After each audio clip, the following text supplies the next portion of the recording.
It is from these communities that the EFF draws its strength. It is these communities that have never wavered in defending the organization against all attacks, lies, and conspiracies aimed at collapsing it. We have built a 10,000 capacity dome in Khayelitsha that will serve as the main venue for the rally. This structure includes all essential amenities, including sanitation facilities, and will be ready to host thousands of fighters, supporters, and community members. We expect a powerful turnout from surrounding areas, including Site B, Site C, TR Section, Nyanga, Guguletu, Delft, and Bela. This will not just be an event, it will be a festival of the poor, a moment to reflect on 12 years of struggle, survival, growth, and victories. 12 years ago, the EFF was born out of the necessity to confront the failures of the post-1994 dispensation and the betrayal of the economic aspirations of the black majority. We were formed to fight economic freedom in our lifetime, and for 12 years we have done exactly that, fearlessly, consistently, and without compromise. This year's anniversary is being held at a time when the country is still recovering from a difficult 2024 election. The elections revealed the strength to which the ruling class and white man monopoly capital were willing to go to prevent the rise of the EFF. Billionaire-funded small parties were deliberately created and supported to fragment the black vote and weaken the voice of radical and leftist politics in South Africa. These efforts were not random. They were calculated attempts to push the country into the hands of the racist Democratic Alliance through backdoor coalitions. Despite these efforts, the EFF remains standing. We emerged from the elections intact, stronger in conviction, and even more grounded in the support of our people. Our survival is not an accident. It is the result of the successful Third National People's Assembly, democratically constituted by thousands of delegates from branches across the country. Unlike those who run away from internal democracy, the EFF continues to lead by example. We hold transparent, contested, democratic conferences where leadership is elected and not imposed. We are not a spaza shop, owned by a family, run from a laptop, or directed from the backseat of a luxury vehicle. This year has rightly earned its name as the year of picket lines. Across the country, different structures of the EFF have organized and participated in picket lines to raise the voices of the marginalized. We have picketed against police brutality, crime, the exclusion of youth empowerment, or the privatization of water and health services. EFF branches, Youth Command, and Labour Desk have taken the struggle to the streets.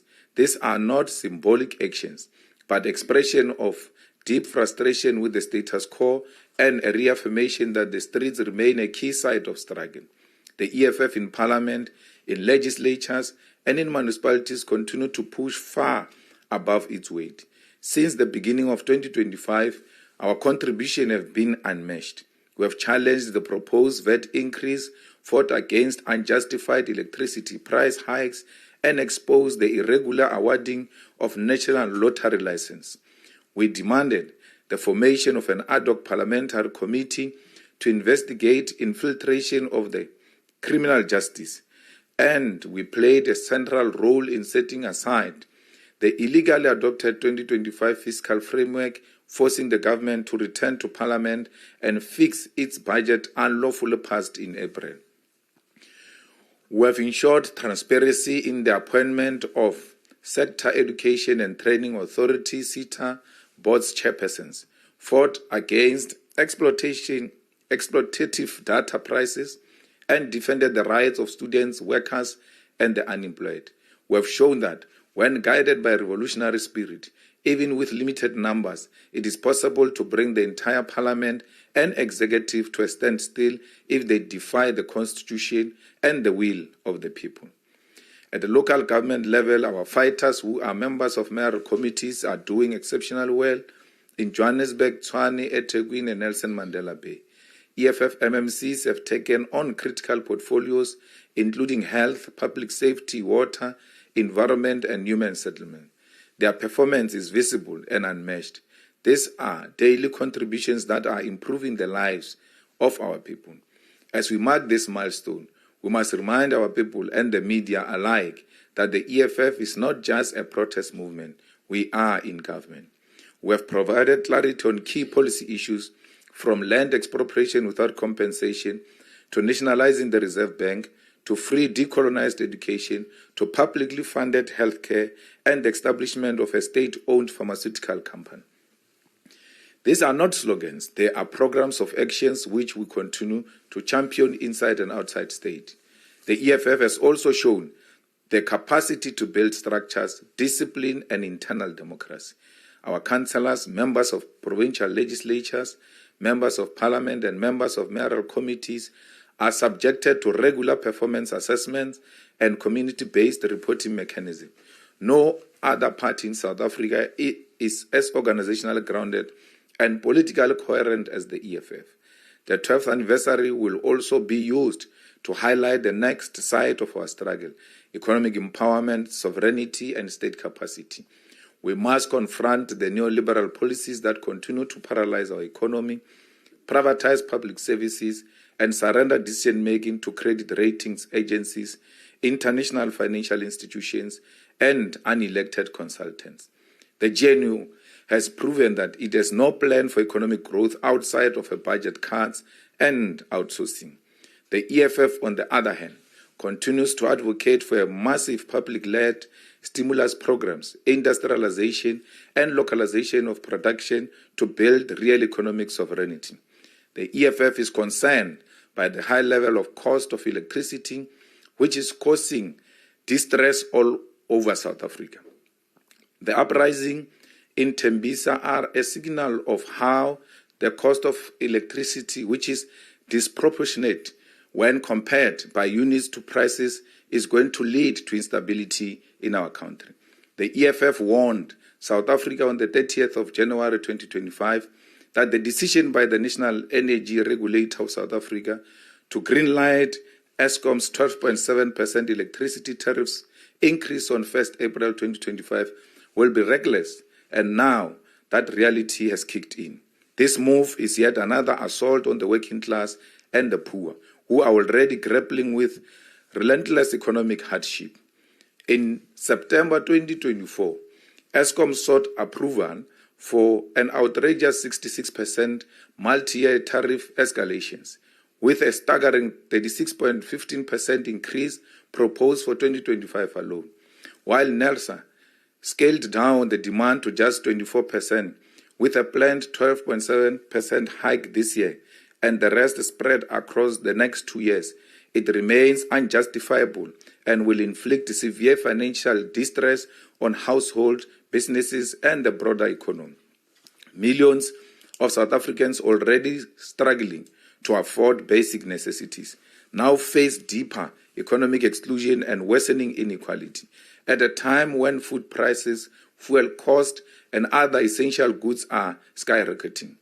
Imposing yet another electricity price hike is a direct attack on the livelihoods of ordinary people.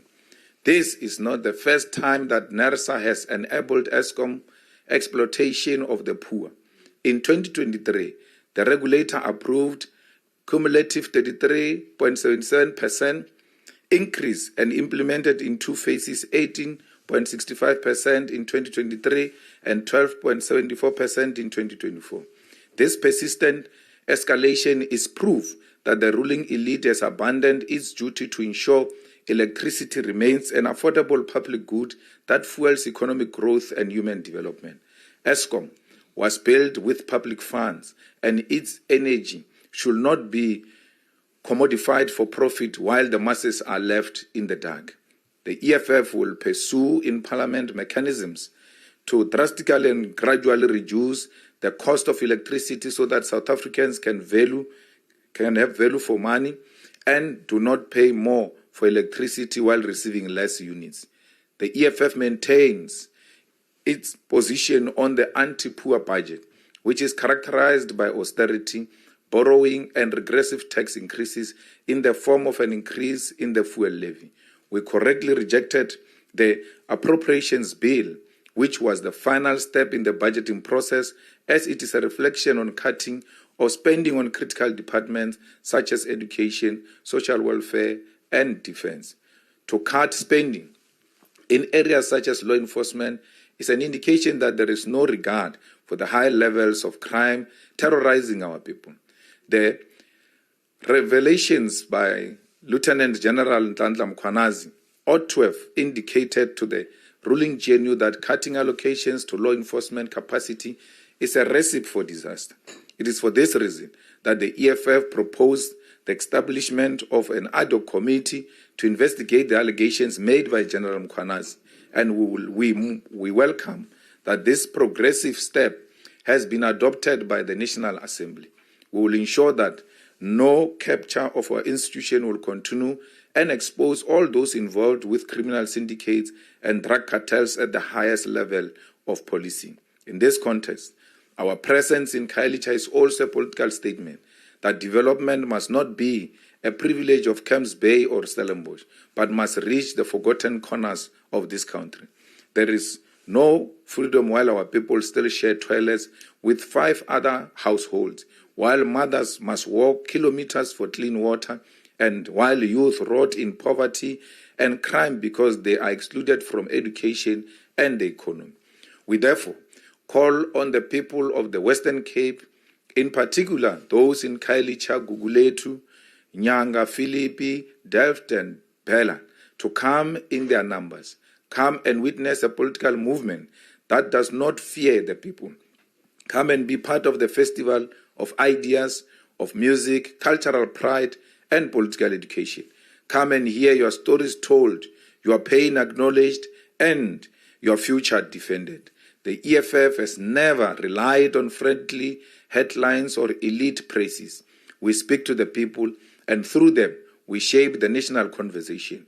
Let this anniversary be a reminder that the most important voices in this country are not found in boardrooms, press clubs, or social media influencers, but in the streets of the townships and the far-flung corners of our land.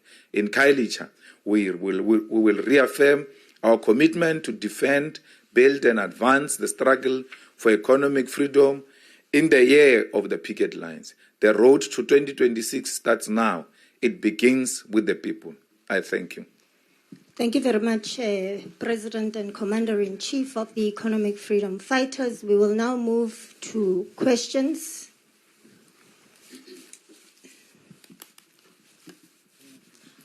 Bazwile, President. Oh, okay. We will take you number 1, CD, number 2, number 3, number 4, in that order, please. Thank you so much. Sidi Madia from Eyewitness News. Just a few questions. I think it was last week when you were in Limpopo, you spoke about the importance of your high-level leadership, high command and the likes, to be present in the by-elections. I think there's been another round of by-elections. Just your assessment on whether or not the seniors in your party have heeded the message. Have they gone out to the wards in other avenues? Are you satisfied with whether or not the message resonates with the party? Secondly, the issue around the policing. One, would you be surprised to hear of a Fanny Masemola arrest, to see it happening? What would be your thoughts? And secondly, I mean, you were part of the ANC at the time when there was skirmishes around policing. I'm thinking back to the time of J.K. Silibi's era. Do you read any of what's happening into what's happening within the ANC and its own pending national conference? There's lots of back and forth about who's aligned to who, that the police wars are part of the political wars. Just your thoughts on that. Thank you. Number 2. Thank you. Abongwe Kobokana from the SABC News. CIC and perhaps with your colleagues in there. You have spoken about that you will be making a political statement in Khayelitsha, and then you've also highlighted the issue of the elections, local government elections next year. How are you planning to make the inroads in terms of the local government, especially in areas such as the big metros for next year? The second question is around the issue that she has highlighted about General Mkhwanazi. Your take about the decision of the president, instead of firing the police minister and then he puts him on special leave. What is your take in regard to that? The last question, there are certain claims in some quarters that, at least from the pundits of political independent people, saying that there is a possibility that the EFF will be reduced by the presence of the MK. Your take in that? Thanks. Number 3. Thank you, Babalo Ndenze from Eyewitness News. Just to piggyback on Abongwe's question on your fortunes basically in the Metro or the Western Cape, generally speaking. 10 seats in the City of Cape Town Council, I think about 4% in 2021. What are your growth projections now that you are here in the city? What are your growth projections in the upcoming election cycle, local government elections? And do you agree with maybe some assumptions that the City of Cape Town and the Western Cape are a foregone conclusion as far as the elections are concerned? The DA will continue growing here. I know Khayelitsha is an ANC stronghold as well. It's been that for 30 years. What in Khayelitsha are you also looking at doing? Thank you so much. Number 4. Thank you and good morning. Jason Felix from News 24. I just want to add on to Tsidi's question about the SAPS. And I wanted to ask if the EFF is confident of the parliamentary process which was approved last night, the ad hoc committee, and also do you have confidence in President Ramaphosa's commission of inquiry into the allegations as levelled by Commissioner Nhlanhla Mkhwanazi? And then one last question on the matter involving the former Higher Education Minister, Nobuhle Nkabane. The EFF's Sihle Lonzi played a pivotal role in the committee where the seaters were concerned. Are you happy with the outcome of this matter, and do you think that she should be further investigated by the Parliamentary Ethics Committee? Thank you very much. President? Thank you very much.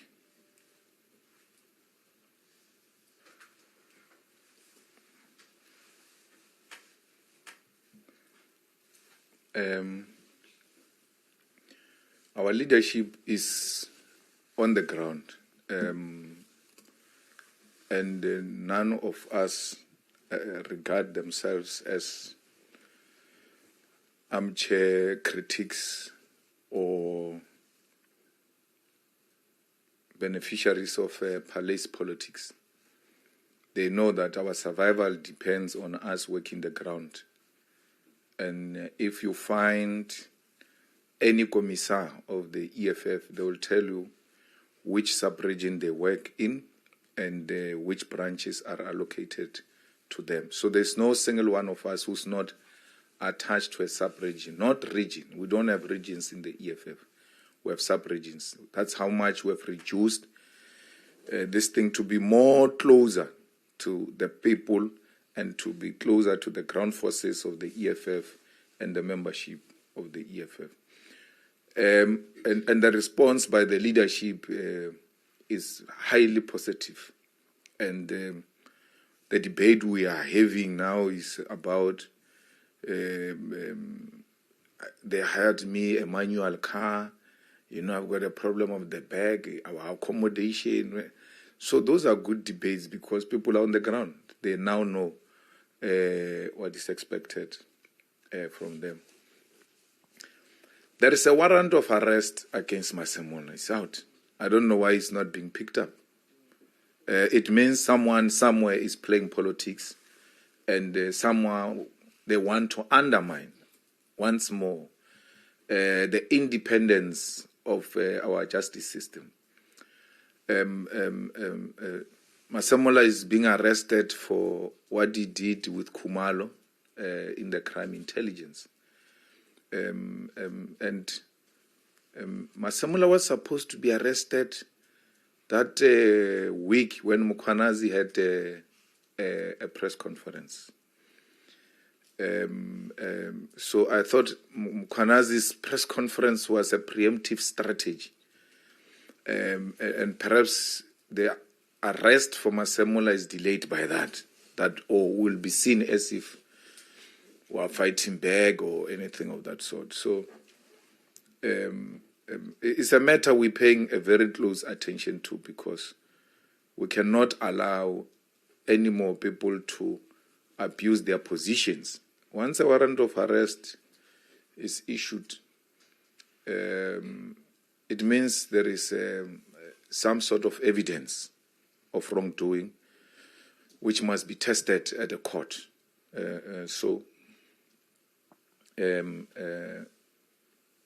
We will have to make sure that this is followed through. You know, I told you, and many of you just undermine the information we give you. I told you a long time ago that the Minister of Police, they want to arrest Minister of Police.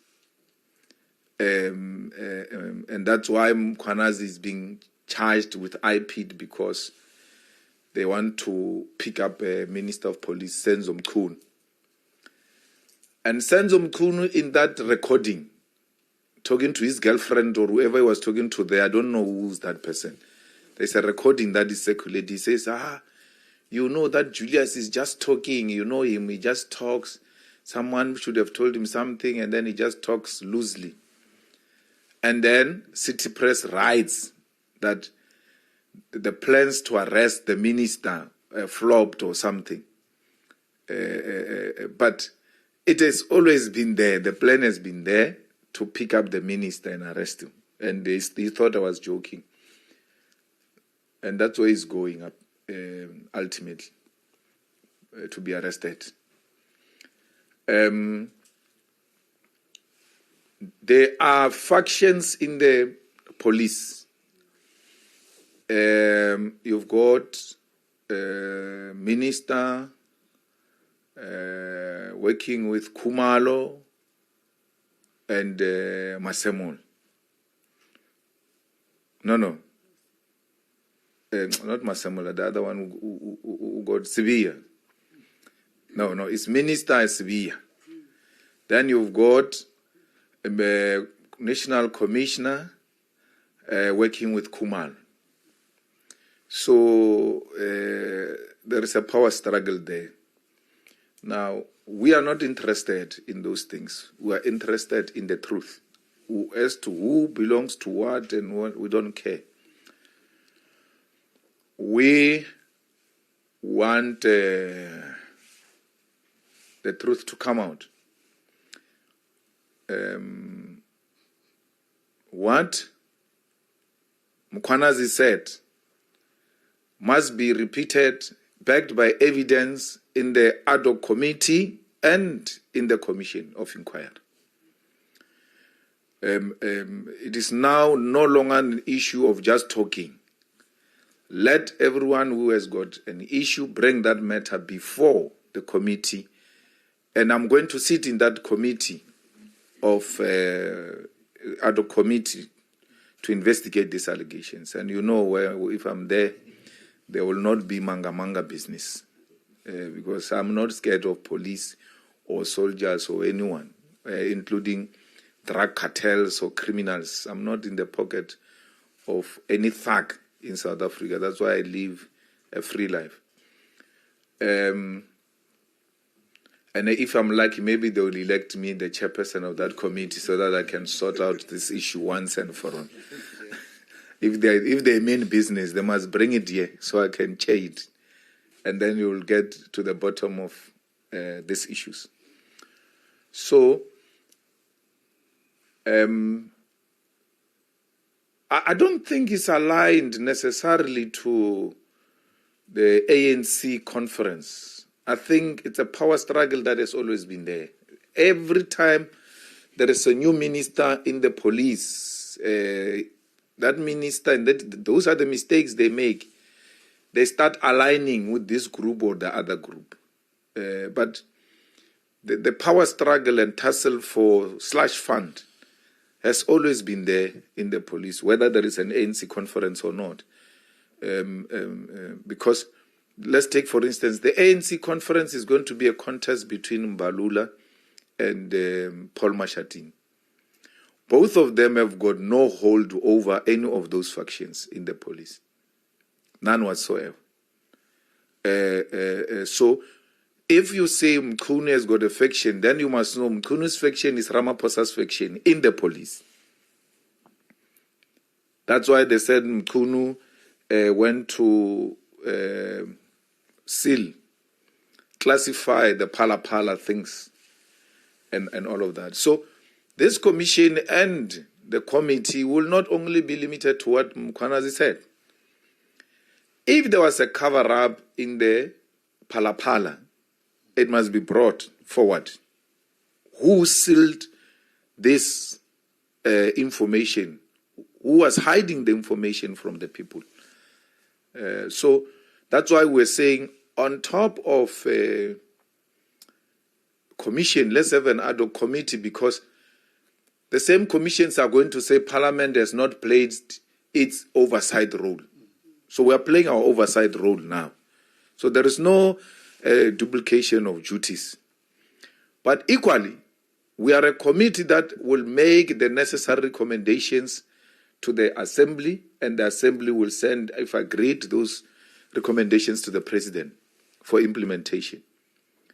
Unlike Zondo, who just write and then disappears into the bush. We are not disappearing into the bush. We are here. We're going to send the recommendations to him, and every time he comes here, he will have to account as to what happened to those ad hoc committee recommendations that were sent to you. So it's a very important step in the right direction. So we should not even try to politicize CD, a criminality. It's not political. What's happening in the police is pure criminality. Pure criminality. And we have to deal with that. I mean, DJ Sambodi was killed in a very brutal manner. And knowing police, there's no way they would have taken this much to arrest a person who killed DJ Sambodi. There's that guy who was killed now 2 weeks ago at Ikuruleni. The person is already arrested. So it tells you the people who killed DJ Sambodi are highly connected. Why would the head of the Hawks confirm that he was called, that there are people who are pretending to be the Hawks at a particular venue, and then he unleashes the Hawks to go there? It's not true. Once they are saying there are people who are pretending to be police and they are not, and that information comes to his attention, he must refer it to the police station next to where those thugs are taking chances.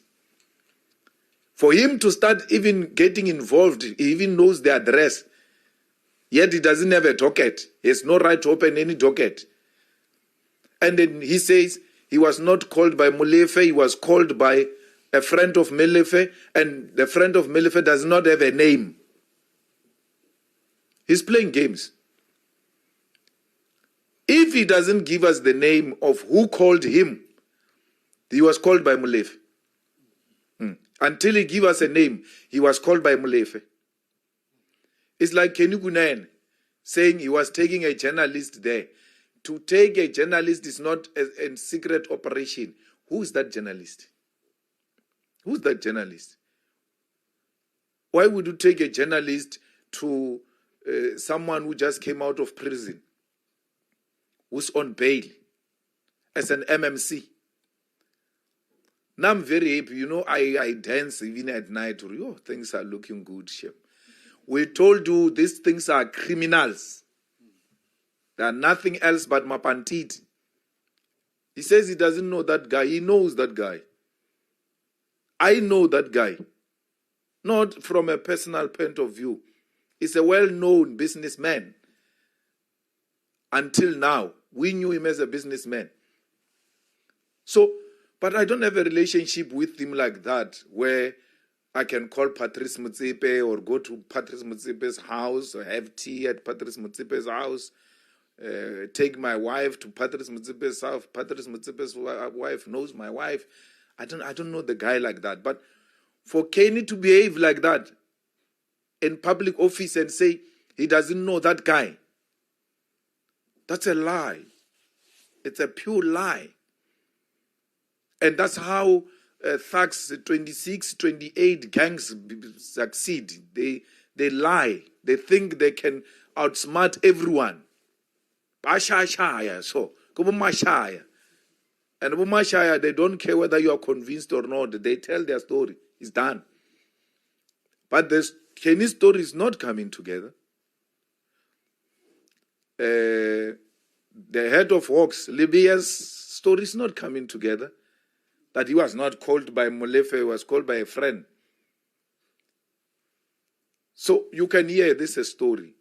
An honest man would have said, I was called by Godrich, who said, there are people who pretend to be police at Marshall's house. And that's how I landed there. Because now, once these things are out, you must know, that guy is not a whistleblower. He put you in trouble. Why not saying it? What is the difference between telling us that the name of a person who called you now with telling us that name in the commission of inquiry? What difference does it make? Why do you leave as a trusted senior policeman? Why do you leave the nation hanging? So we need to get to the bottom of this. Because once we get the name of who called the head of Hawks, then we're going to know, oh, this one is linked to this one. Because we need to get this network properly and dismantle it. And we can't dismantle it if police in the process are playing a dishonest role.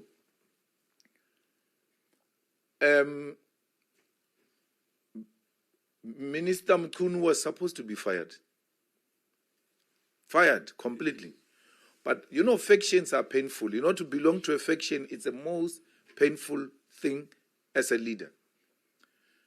Cyril and Mkhunu are in the same faction. When the allegations are out, Cyril doesn't act. He says, I will act when I come back and do that.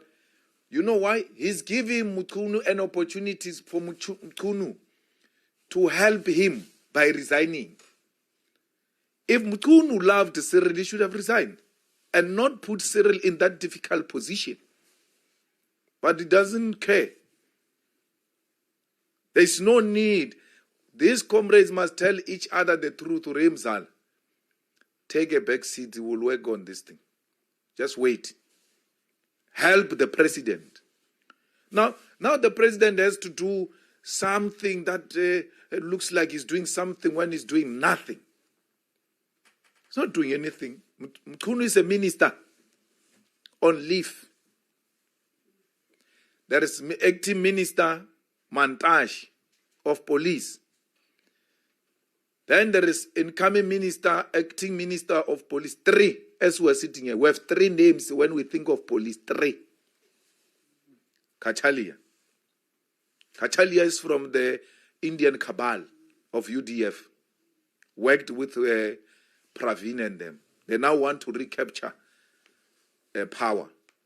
That's why they are going to that thing of the police. Why would you go and fetch Kachalia?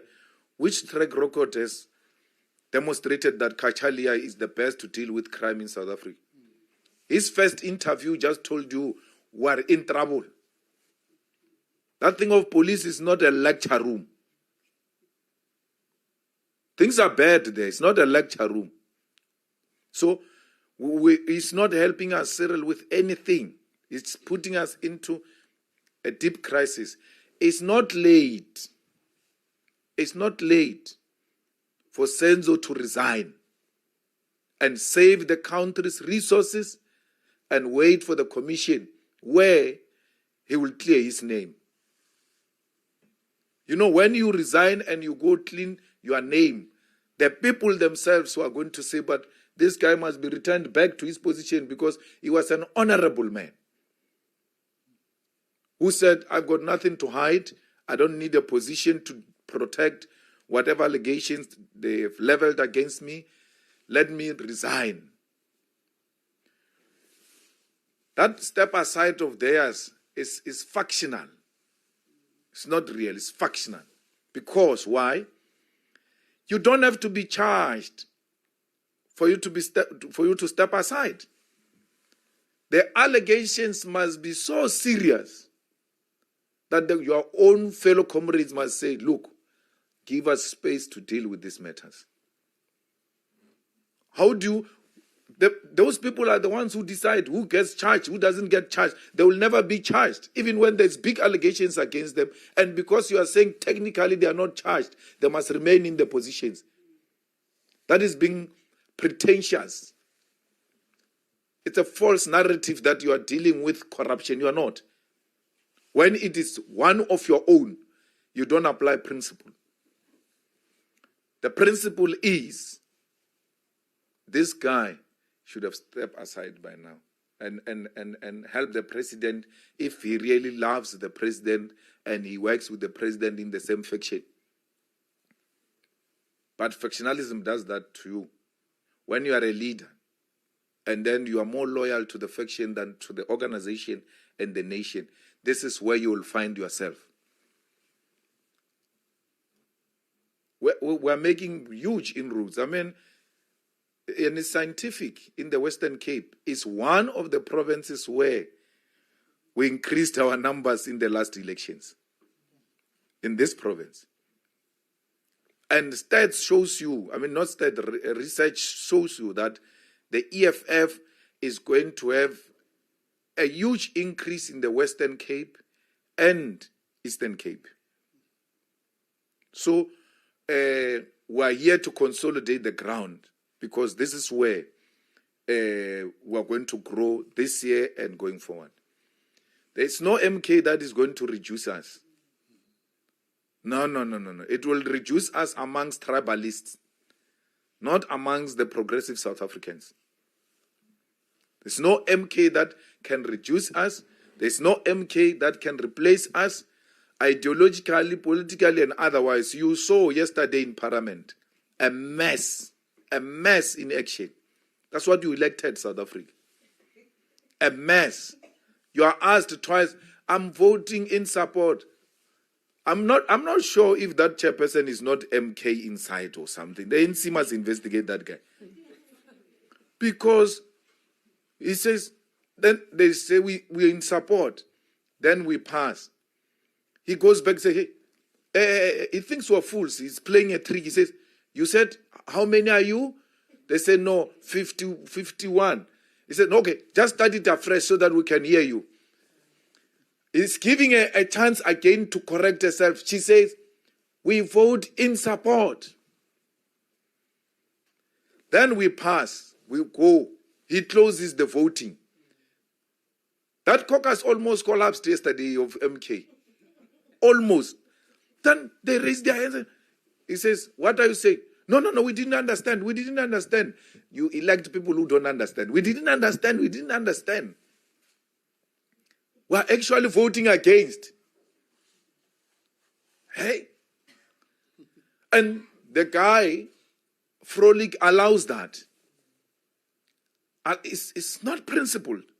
Once the voting is closed, it's done. It's done. He says, those who want to vote against their party line, raise your hands. Those who want to vote for the party line, raise your hand. Against the party line, vote, raise your hand twice. Then the third time he says, voting is closed. Look at that.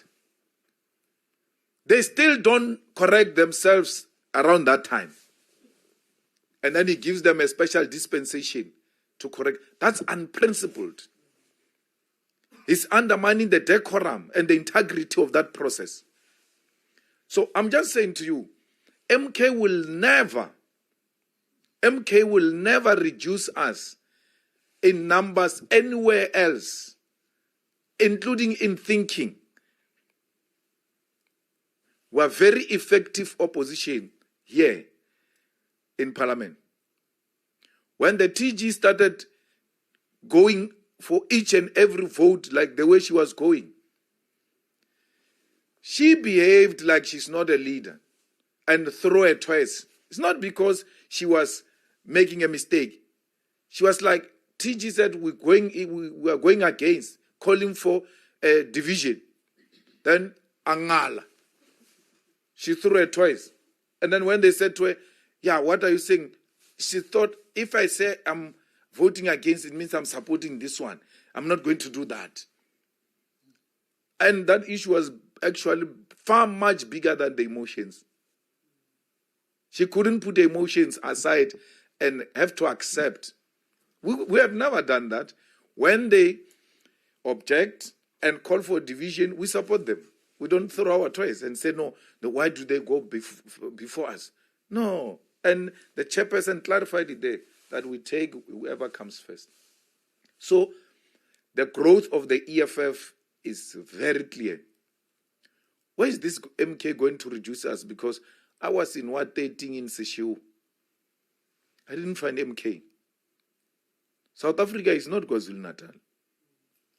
I think you're making a mistake. South Africa is not KwaZulu-Natal. We exist in South Africa. This is the only province who have never celebrated our anniversary in 12 years. Why? We're always told that the season is not good. It's raining season. That's why we did the dome. It's a raining season and windy and all of that. So our anniversary comes around this season. And we've had to take a bold decision that, comrades, we cannot have a province in the history of our organization which has never hosted a national celebration of the EFF, because we are a national organization. The first anniversary of MK was at Moses Mabhida. It must now go to Mthatha or Guyane. Let's see. We can do it anywhere in South Africa. There's no one who can do it better than us. It's only the two of us. It's ANC and the EFF in the whole of South Africa who can do what we're doing. No one else can do it in the whole country.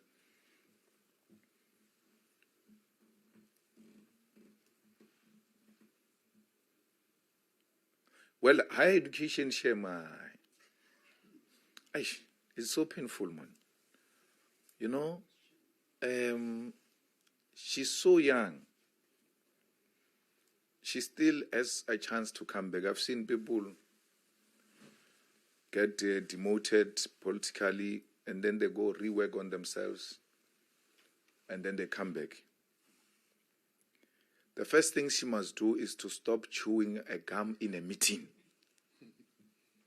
She was still doing it even yesterday there in Parliament. The second thing is she must be humble and know that she doesn't know, and be prepared to be guided and be advised by proper people. Because only a person who doesn't know how government works would have advised her to do the things she did. You make a terrible mistake, you lie about people, including that character of senior council that he was chairing, Mutau. And Mutau comes and says, who? Me? I've never done that. And all of that. Now you get a second chance to go to a committee to now present, yourself in a different way and acknowledge your mistakes and say, no, this and that happened and all of that. No, she doesn't. She leaves the committee, she goes to a GBV program of a TVET college, when the TVET colleges are a responsibility of a deputy minister who couldn't go to the TVET because there was a committee of parliament here. Someone from the streets is misleading her. She's listening to someone who has no idea what we are dealing with here. There are certain things you don't do here in Parliament. And she should have known that. And you respond to your own chairperson, the chairperson from the same party with you, in a manner you are doing. I mean, you should be collegial with the chairperson. You should know that if anything, my protection is going to come from here. You attack a place where your protection must come from. Google it. Google. What's that? That was childish, extremely girlish, childish. She was not ready to be a minister. It's not too late. She must go back to the branch and learn and come back this way. She must, Butimana man, must never trust that DG. That's a man, there's a big problem there. That DG is the one who misled them. He worked with Blade, that DG. And Blade is still disgruntled and bitter about the removal from higher education. He will do anything and everything to undermine whoever is in that institution. I mean, Blade was asking one of the former Fees Must Fall students that, yeah, this Fees Must Fall, it looks like it was only designed for me. Why is it not happening after I left? He still wants to encourage people to do Fees Must Fall against his own government. Because he's not happy that he left higher education. But he must find a way to part ways with that DG and bring in a competent, qualified person who's not blading Zimande's tuch if he wants to succeed in that particular department. That's my take on that matter. Colleagues, DP, you want to say something? No, say something, because you're going to live here and form a party and say you are never given a chance to speak. Anyone wants to speak, speak. Because a person left here said people were not given a chance to speak. We didn't know they want to speak. They never told us they want to speak. So we're supposed to smell it. Okay. No, thank you, President. We'll take the last round of hands. You'll be number one. Going once, twice, gone. You can come in, ma.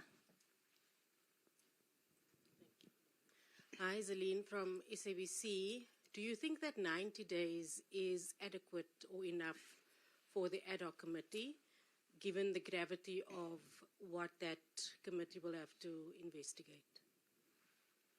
Well, it's not enough. But we need to work under pressure. We need to work under pressure so that we can try and deliver whatever report within a short space of time. And when it becomes practically impossible, we'll have to go and ask for an extension in the assembly. We've done that before. But let's get the work started. That's what is important. We need to get the work started and not complain about whether the time is short or what.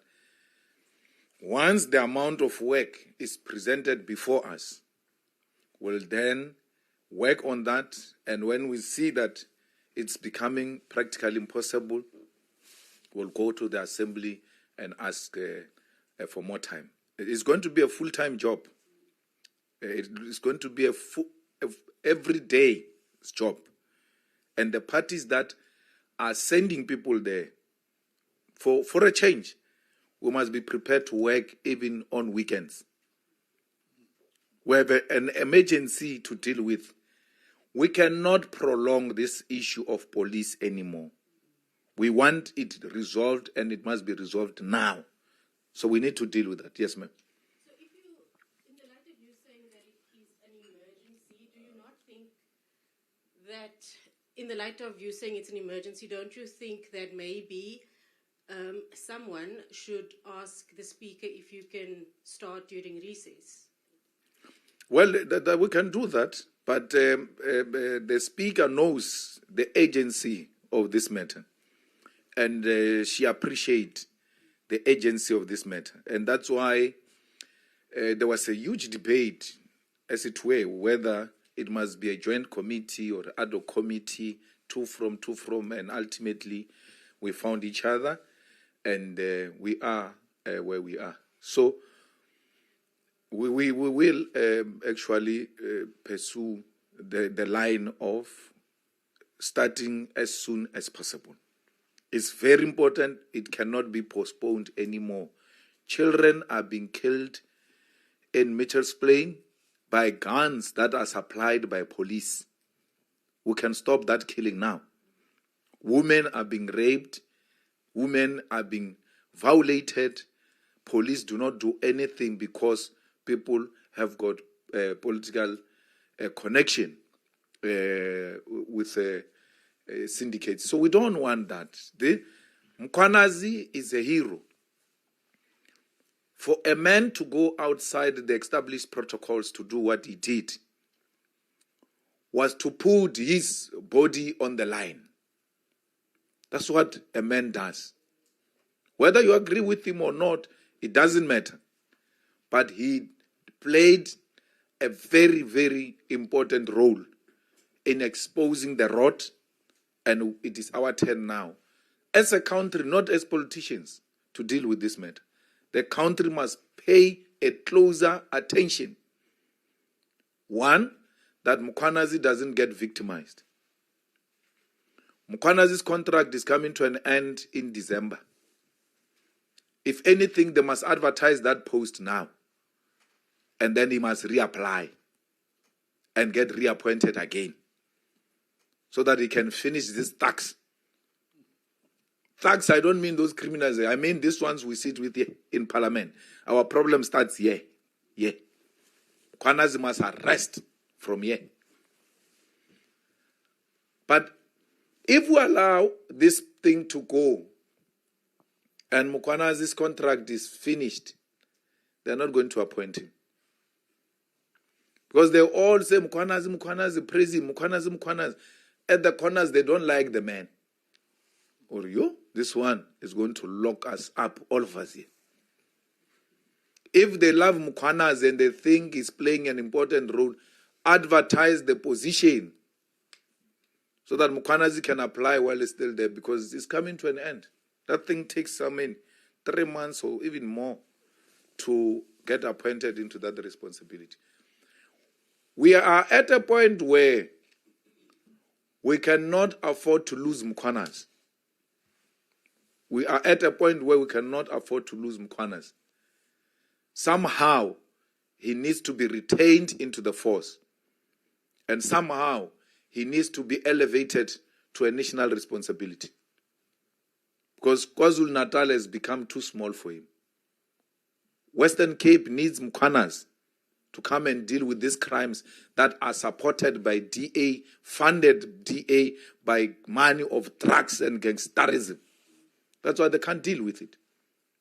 You think this thing is going to eat the ANC alone? Even the DA is going to be shown in those things. Because we're not only looking for Sibia or Masemola. Any rot of the police must come. Anyone with information must come. And those are the people we must protect. So we are happy that the process has started. We sponsored that view.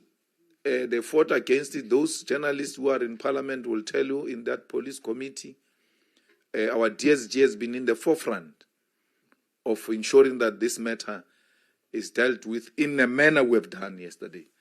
And we're very happy that it is now given a green light, and then we'll deal with these matters.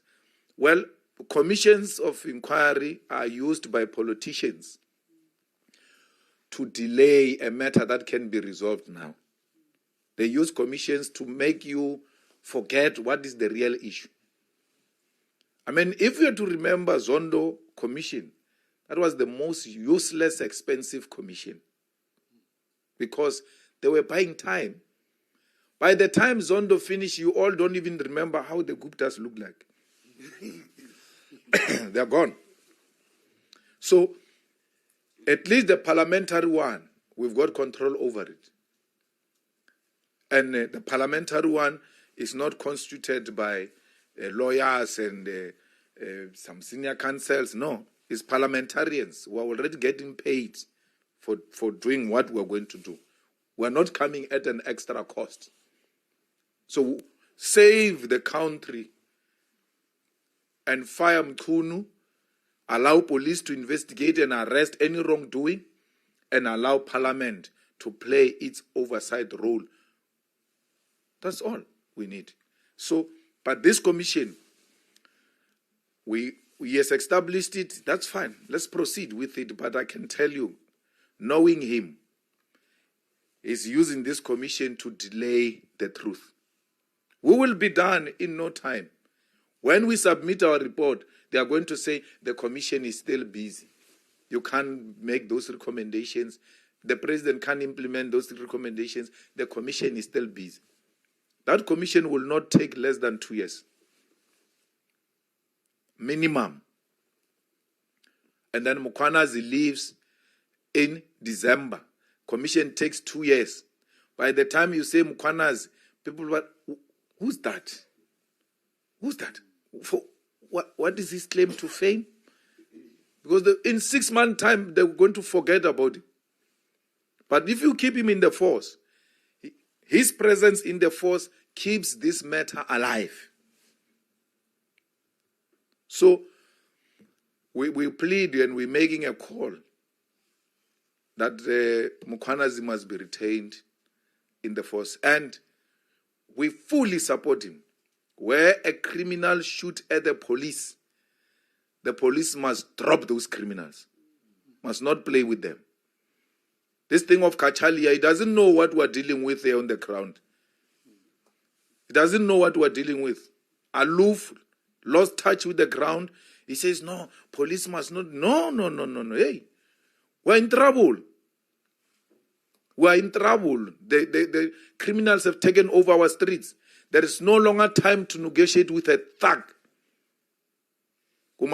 If they shoot at the police must shoot to kill. They must not play with thugs. Criminals here in South Africa must know that time for being a criminal and having political protection has come to an end. You must all surrender. Take all those drugs and go and flush them. Because your protection is exposed. There's no one who's going to protect you. You kill people, you kill prominent artists. You don't get arrested because you're enjoying favor from politicians. That time has come to an end. People like Kat Matala must rot in jail. What kind of a gentleman plans an assassination on a girlfriend?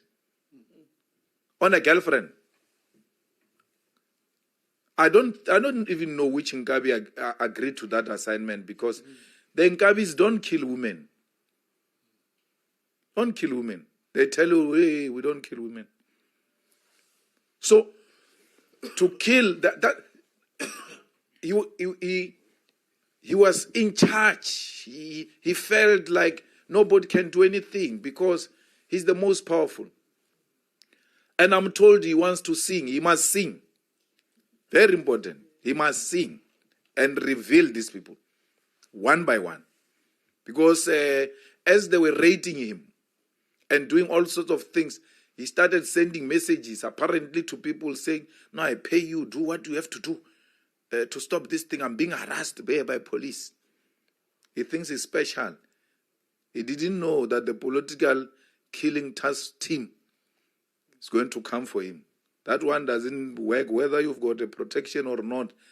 Once they've got their facts, you wake up in the morning in pajamas. Floor. Go down. On your floor. Can you imagine Kenny Kunena with that stomach? Floor. On the floor. They don't play. Hey, I'm MMC. High floor. We'll see that thing of MMC later. Bloody thug. So those ones are not for any politician. If you think that's why they are killing that team. If you think that team favors politicians, is scared of politicians, you must ask one politician called Kenny Gunen.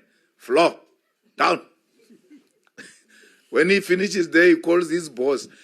I was on the floor. Okay, which police officer does that to you? Political killing task team.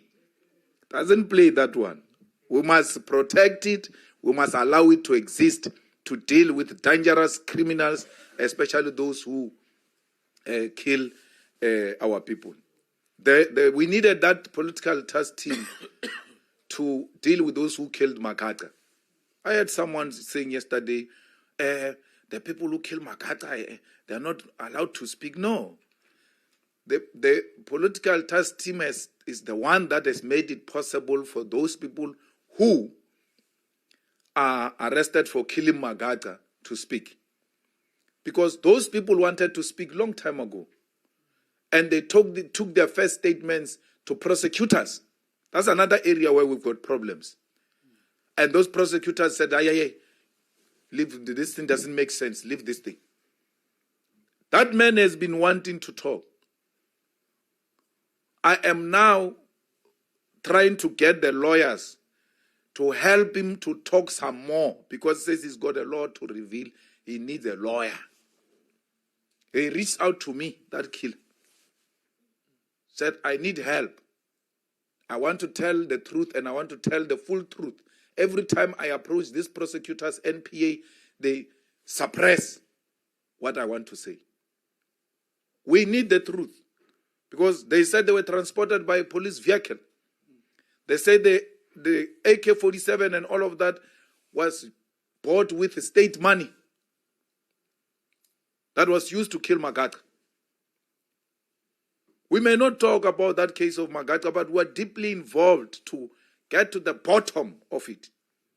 We have always known that he's going to speak. And even the arrest of the killers of AKA. I spoke in public and I said, this Mkwanas, we love him. And the next thing, he doesn't arrest the people who have killed AKA. He reached out to me. He said, I don't want to talk much. I just want my actions to speak for me. Because if you say you are losing confidence, that's hurtful. Knowing what I know and what I'm doing, it will look like I'm not doing my job. Wait, you will see. I don't want to talk. It didn't take 2 weeks. He dropped those people. He arrested them. And some more arrest is going to happen in that AKA's killing. Some more. You will see. That some more was also benefiting from political favoritism, protection.